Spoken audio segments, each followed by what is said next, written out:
Ryan Reynolds here for, I guess, my 100th Mint commercial. No, don't. I mean, honestly, when I started this, I thought I only have to do like 4 of these. I mean, it's unlimited premium wireless for $15 a month. How are there still people paying 2 or 3 times that much? I'm sorry, I shouldn't be victim blaming here. Give it a try at mintmobile.com/save. Whenever you're ready. $45 upfront payment equivalent to $15 per month. New customers on first 3-month plan only. Taxes and fees extra. Speed slower above 40 gigabytes. See details. This episode is brought to you by Experian. Are you paying for subscriptions you don't use, but can't find the time or energy to cancel them? Experian could cancel unwanted subscriptions for you, saving you an average of $270 per year. And plenty of time. Download the Experian app. Results will vary. Not all subscriptions are eligible. Savings are not guaranteed. Paid membership with connected payment account required.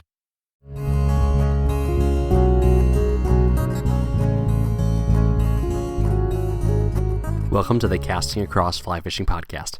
I'm Matthew of castingacross.com, where I explore the quarry and culture of fly fishing. This is the 63rd episode of the podcast, so thank you again for listening, for subscribing, and an extra special thank you if you have left a rating and a review on iTunes. I know that writing a little review takes a few minutes, but tapping that 5 stars right on the show page on iTunes podcast, it's pretty simple. It is just one step more than listening to a podcast. So if you've done that already, thank you so much. I appreciate it. If you haven't done that and you think I deserve it, go ahead and tap those stars. It is much, much appreciated. So 63 episodes, and I'm not so big of a man that I can't say I made a mistake. I made a mistake. A couple weeks ago, I recorded a podcast. It was actually a really good podcast because we talked about buying a fly rod and kind of some things to think about when it comes to that. And the whole premise of talking about gear, at least that week, was it's wintertime. Not everyone's fishing, and there's only so much you can talk about. And so you could talk about gear, or you could talk about fly tying. And the funny thing is I thought after I said that, after I published that, it's like, I could do a couple of fly tying podcasts. I'm still not convinced it's the most riveting of podcast topic just because it's such a visual subject. But that being said, I think we'll have something like that coming soon. The other thing I said that you can talk about in the winter is technique. And I said that it doesn't appeal to everybody, but I got a lot of feedback saying, well, it appeals to me. And enough people said that made me think, you know what? I like fly fishing in the winter. I enjoy particularly trout fishing in the winter. I need to talk about this. I need to share just a couple of thoughts. Again, I'm not rewriting the book. I'm not writing the book. I am not necessarily adding anything new. It's just a different perspective. And again, so much is said of every song in fly fishing that can be written has already been written. To a certain degree, I think that's relatively true. You look at some of these fly patterns that are gaining a lot of notoriety and you say, wow, that's just like this other fly pattern, but it's only a little bit different. Or gear is just 1 inch forward from last year's model. That's not specific to fly fishing. You think about the 2020 Toyota whatever, it's only a little bit different than the 2019, which is only a little bit different than the 2018. But if you look in hindsight, 10 years back, and you've got a big jump from 2010 to 2020. And I think the same thing is said when we talk about fly fishing gear, when we talk about fly patterns, and even when we talk about honing the techniques of fly fishing. So I don't get too bent out of shape by repeating information because my voice is a little bit different than somebody else's voice. It might appeal to you, it might not. It might resonate with you. It might be shorter than somebody talking about it in 45 minutes, and it might be longer than someone talking about it for 10 minutes. But I would say, and I always say this with my podcast, I hope when you listen to this, you see it as a launching pad. You see it as a springboard. You realize that I'm really giving primers. Every now and again, maybe I'll touch on something deep or I'll say something quasi-profound, but more often than not, what I intend to do with the podcast is really just give you a taste of something, and whether that send you somewhere else on the internet or hopefully in person, or send you to castingacross.com to read more of the articles, then that's what I intend to do. So all that to say, and essentially to qualify, we're going to talk about fly fishing in the winter, but I really want to focus on one component in particular and kind of use fly fishing in the winter as a vehicle for talking about weight and fly fishing with weight. And so this is absolutely a topic that is applicable year-round, but the wintertime is probably the most applicable time. There's other times too. High water events, particular systems that are very deep and very slow, systems that are deep and fast. There's a lot of different applications for utilizing weight, even just the location of one particular fish. And it's not as simple, or it's not as cut and dry as just putting a bigger bead head or a bigger cone head or a bigger set of dumbbell eyes on a fly. And you know that, but sometimes we try to fix the problem that way, or we pinch a split shot 6 inches, 12 inches, 18 inches above the fly and try to get it down.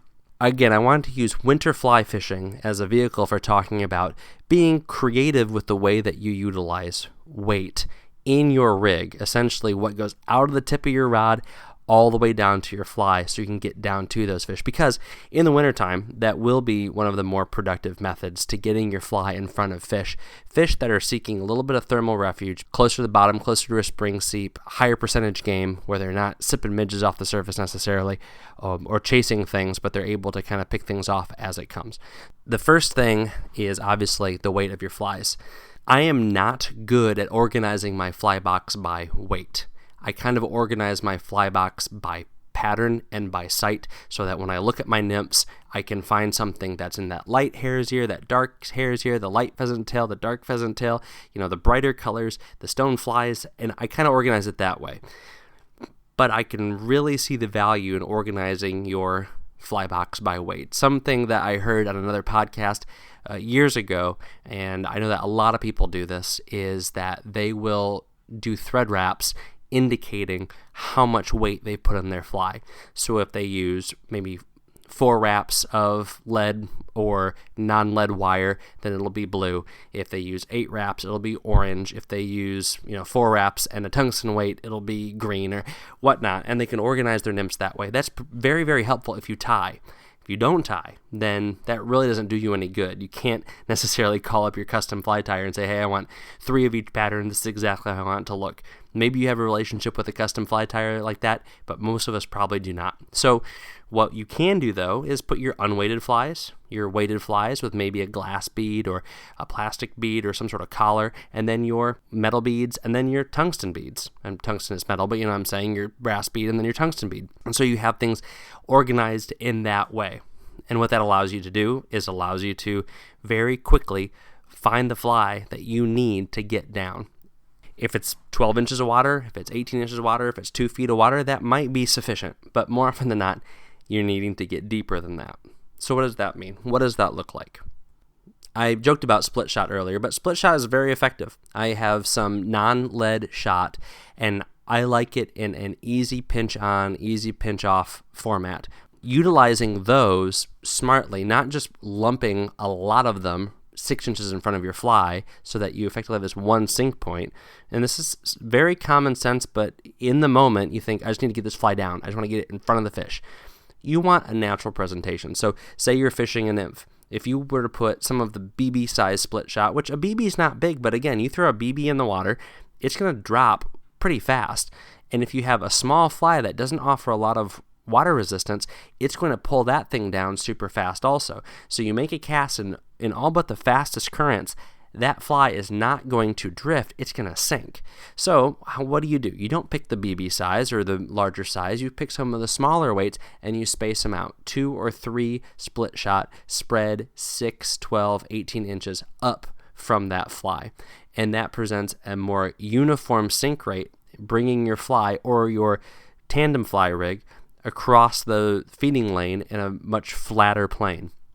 Again, very, very common sense, but I feel like at many times in the heat of the moment, I get that conehead woolly bugger and I put a couple of weights on, 8 inches above the fly and just try to get it down. And if you're fishing a streamer, sometimes that can be actually very, very productive, because if you're retrieving it, especially if you're retrieving it and trying to give a lot of action in it, having that chunked up weight where there's a lot of weight on the fly and then a lot of weight in one other place, that's going to make that thing dance and it's going to make that thing move.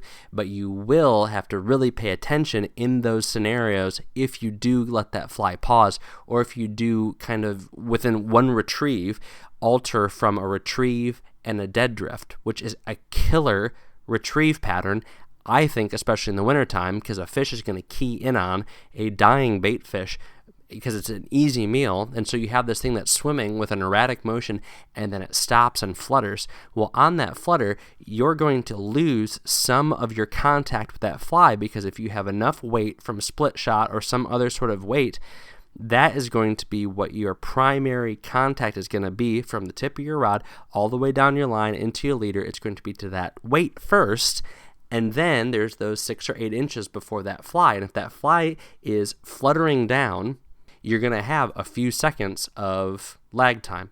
Probably not a few seconds, but in your head it feels like a few seconds. All that to say, that is a very deadly retrieve. It just is one that's going to require a lot of focus. And even if you are pausing your retrieve to allow for that dead drift, maintaining contact with your line hand on your line and bringing it in ever so slightly, it might feel counterintuitive. It might feel like you're actually continuing that retrieve, but what you're doing is you're maintaining that tension, not just between you and your weight, but between the weight and that weighted fly that's behind it, or that unweighted fly if you want to give it a little extra flutter. It's a really killer retrieve, and I would encourage you to do that the next time you're out, regardless if you want to streamer fish or not, but adding a lot of weight, 8 inches, 10 inches above a streamer. And if you use an unweighted streamer that has like a paddle style tail that's made from some synthetic material, or even a big rabbit strip, or one of those dragon tails, it is a really, really cool action, and fish find it pretty irresistible. So that was a lot of discussion about one particular retrieve style, but that just goes to show how a simple rimping on of a couple of weights can really give you a great retrieve, and one that will work not just in the winter, but year round. That was all in the context of adding weight to your line. Another weight adding tactic, and a very easy one at that, is poly leaders. And so these are the weighted segments of what looks like fly line, for all intents and purposes, that have different sink rates. I only have a couple of them, and I use them especially if I am fishing a faster, deeper run, maybe after the tail out of a large, deep pool, and I'm wanting to maintain my fly in a feeding lane and keep it on that same plane and not have it rise a whole lot when I strip my line in while I'm still using a floating line. So if I'm using a floating line, chances are it's because I want a lot of versatility throughout the day, and more often than not, I'm fishing dry flies or smaller nymphs, or it's just a line that I really like to cast. But there are circumstances where you do want that whole line, the whole rig, the tip of your line, the next 4 or 5 feet of poly leader, and then all the way run out to your fly to stay low and deep and not come up significantly when you mend. When you, of course, every time you pull on that line to either mend it or to add a little bit of a retrieve, it's going to cause that line to lift up in the water column, and inevitably what that does is it moves that fly out of probably where you want it to go. And if you're like me, you fish that beginning part of that retrieve really, really hastily, and then you get it close to you and you fish it really deliberately. Having that poly leader allows you to make that full cast. The whole fly sinks down, and it's in the first maybe 10-15% of your drift, the fly gets down into position, into where you want it to go, if you know the sink rate of that poly leader. And of course, different ones have different sink rates, and all the major line manufacturers utilize them. I think the ones I have kind of in the front of my vest right now are from Orvis, and they work incredibly well, and what they do allow you to do is maintain a pretty good contact between tip of your rod and your fly. They don't create an enormous hinge point in your leader like weight does. It is a relatively consistent feel, if that makes sense. A poly leader will be helpful, and it will get your line, leader, and fly down to where you want it. One quick note on the poly leader. Those are loop-to-loop connections. So there's something where if you have a loop-to-loop at the end of your fly line, a welded loop, or what I absolutely prefer is nail knotting on some rigid butt section mono and making my own loop, which is a little bit smoother transition, you're able to quickly switch that in and out if you are using a floating line. Of course, the best thing is using a weighted line, and I don't think that trout fishers utilize this enough. If you're fishing on a boat, you can have 2 rods, 2 reels, more than that. If you're wading and you're fishing a larger river, or you're fishing in a river that has some very deep holes, you have a couple options. You can either choose to fish one way or another, fish with a weighted sinking line, or fish with a floating line. And if you have that floating line, then you have these pretty decent alternatives like I've gone through. I would say a weighted fly is probably not going to cut it, and even adding split shot's not going to cut it for the deepest, fastest holes and runs. It's going to not be the best casting line that's out there. If you have a specifically formulated sinking line, probably more sink tip if we're talking trout fishing, a sink tip line, that's going to cast beautifully with only a minor alteration to your casting stroke. And if you get a good quality line from a good quality line manufacturer, they're going to be tapered and weighted such that it is going to feel different than your floating line. If you haven't fished a sink tip line before, you're going to say this feels incredibly heavy, but they are made so that you're going to be able to cast them. And what they're going to do is they're going to get your entire rig down right where you need it to be. And you're not going to have any hinge points at all. You're going to have great contact with your fly. So if you were to make a kind of a spectrum or some sort of chart of what we've talked about, it's effectively the easiest thing is just having weighted flies. If you can get away with that, that's fantastic. But once you have to up the intensity of that, then you start to run into pros and cons.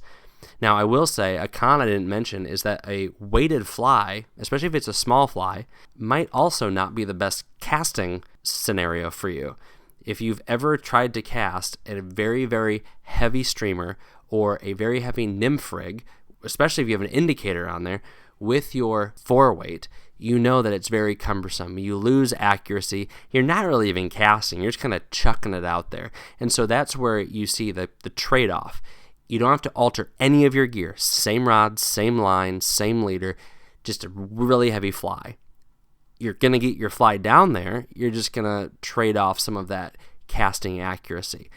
You add the weight, it even gets more wild. And boy, those are some fun tangles, aren't they? When you have a double fly rig with a couple of split shot on there and you're actually casting it, you're not just flipping it out there, you can get some tangles that you just want to start over and snip the end of your fly line off and maybe even call it a day. That's the trade-off with weight. You place them in the right places, whether it be for a nice, subtle presentation, you're not having a lot of splashing because you're using smaller weights spaced out, or because you're adding them purposefully to create some sort of wild, jerky retrieve for a streamer.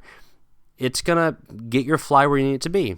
Casting's going to be squirrely, and you're also going to begin to have a hinge point in your line where you're going to be in contact with that weight and not with the fly, which does give a delay in your response time to any take. Then we get to the poly leaders. Poly leaders are great. They're a good intermediate level solution for getting your whole line leader fly down where it needs to be. And they're great if you want that flexibility. I think we need to use them more. Why they're not mentioned in the must-have in your fly vest, sling pack, backpack conversation is kind of beyond me. Even if I don't use them, I know that I have them, and if I get to a hole or a pool, I'd rather put one of those on than come up with some cute, heavy fly, 6 pieces of split shot kind of rig, because we all want to fish those really deep pools because we all know there's a big trout down there and we might not catch it, but we at least want to try to catch it. And then lastly, sink tip lines. That's a big investment for a few reasons. You got to buy another spool for your reel. You got to buy a whole nother line. But if you are routinely encountering situations where you want your fly down deep and you want great control, great castability, all those things, it's worth the investment.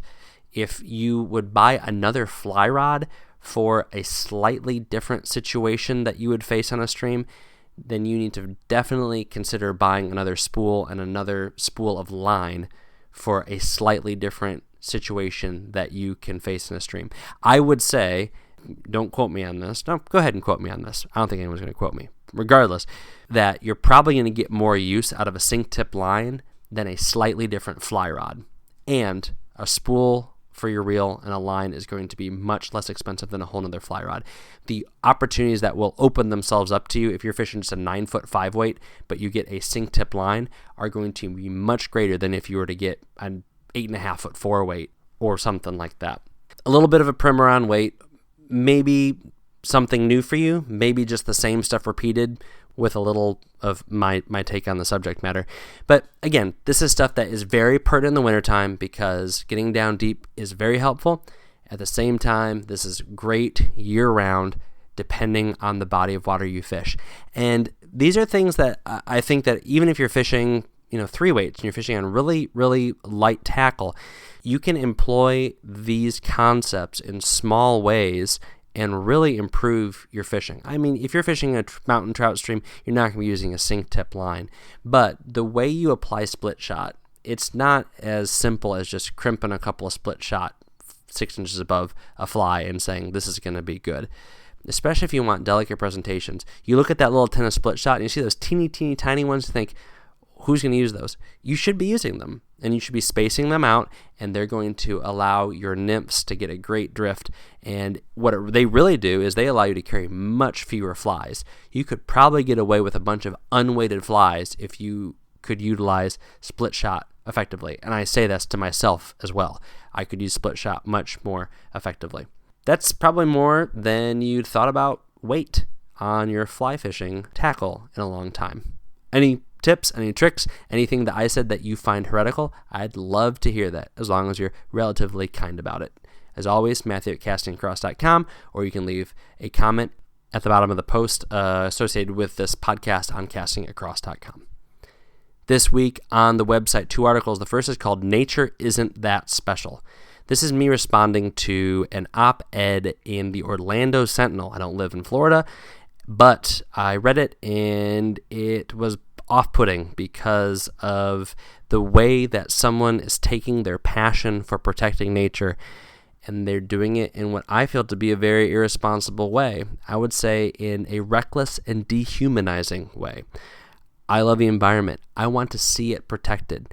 I know that my job as a human is to be a steward of the environment, but I think it needs to be done the right way. And I don't think we need to be pragmatic and have ends that justify the means when we approach a topic like this. I think it's very important, and there's big implications. So that article was kind of me responding to that. Wednesday's was called The Brown Trout with a Bright Red Patch. I saw a very big fish once, and I endeavored to catch it, and I caught it, and I remember a lot about it, even though I have no picture. So that's what I wrote about in that article. This week's recommendation on the podcast is called the Brewmate Hopsulator Trio. So we all have insulated cups and mugs and coolers and whatnot, and they may very well be from one of the big names, or they may be from something you buy at Walmart or Target, and they all work pretty well. I am not dogmatic about which one to use, and I think they work great, but there's a very particular product made by Brewmate, and again, it's called the Hopsulator Trio, and it's 3-in-1 because it is a insulated koozie, but it's built to handle a 16-ounce can, which could come in handy. Now, it can also handle 12-ounce cans, and when you utilize it in this fashion, it's really cool because there's a little ice puck. It's kind of like an ice pack, only it's a puck, and it goes in your freezer so that when you drop this thing in the bottom of this koozie, it keeps that 12-ounce can even colder. So you might say, I need more than one 12 or 16-ounce can. Well, then take a cooler with you. But if you're okay with having only one can and you want to throw it in your sling pack or your backpack or whatever, this is a really cool product. $25, which is totally reasonable given the playing field for products like this. It is ergonomic. It is pretty cool looking. It's got, I think, 5,000 5-star reviews on Google for whatever that's worth. But it's a cool thing. I think I got mine at Cabela's. You can get them probably everywhere. They come in a handful of colors. But I will put a link to their website. Again, it's called Brewmate, Brumate, and the product is the Hopsulator Trio. Thanks for listening to the Casting Across Fly Fishing Podcast. Please subscribe in your favorite podcast app and rate the podcast in iTunes. Then head over to castingacross.com where you'll find more info on this podcast and 3 posts a week on the people, places, and things that go into the pursuit of fish.